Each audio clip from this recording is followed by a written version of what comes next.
রাজধানীর আইনশৃঙ্খলা পরিস্থিতি বিনষ্ট করার জন্য কিছু লোক বিভিন্নভাবে অপচেষ্টা অব্যাহত রেখেছে। তারই প্রেক্ষিতে আমরা আমাদের যে গোয়েন্দা নজরদারি সেটা অব্যাহত রেখেছি এবং আমাদের যে প্রিভেন্টিভ কাজ সেগুলো অব্যাহত রেখেছি। এরই ধারাবাহিকতায় গত 24 ঘন্টায় রাজধানীর বিভিন্ন স্থান থেকে কার্যক্রম নিষিদ্ধ আওয়ামী লীগ এবং তার অঙ্গ সংগঠনের 8 জন নেতাকর্মীকে গ্রেফতার করা হয়। গ্রেফতারকৃতরা হলো ঢাকা মহানগর দক্ষিণের স্বেচ্ছাসেবক লীগের 31 নম্বর ওয়ার্ডের সাধারণ সম্পাদক এস.এম.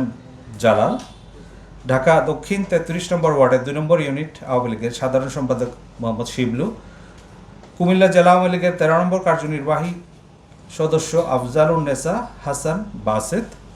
যুক্তরাষ্ট্রের 1 নম্বর জিম চেইন গোল্ড জিম এখন আবারও বাংলাদেশে। বসুন্ধরা আবাসিক এলাকা ও বসুন্ধরা সিটি শপিং মলে।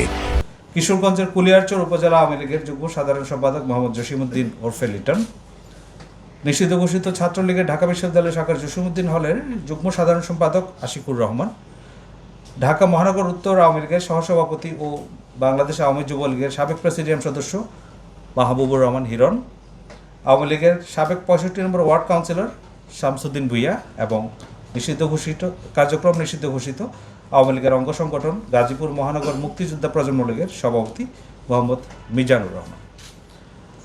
আমাদের কাছে যে প্রাপ্ত গোয়েন্দা তথ্য আছে সেগুলো যাচাই বাছাই করে কারো বিরুদ্ধে যদি সুনির্দিষ্ট অভিযোগ থাকে, কোনো রকম আইনশৃঙ্খলা বিনষ্ট করার চেষ্টায় জড়িত থাকার অভিযোগ পাওয়া যায়, সেক্ষেত্রে আমরা গ্রেফতারগুলো করছি।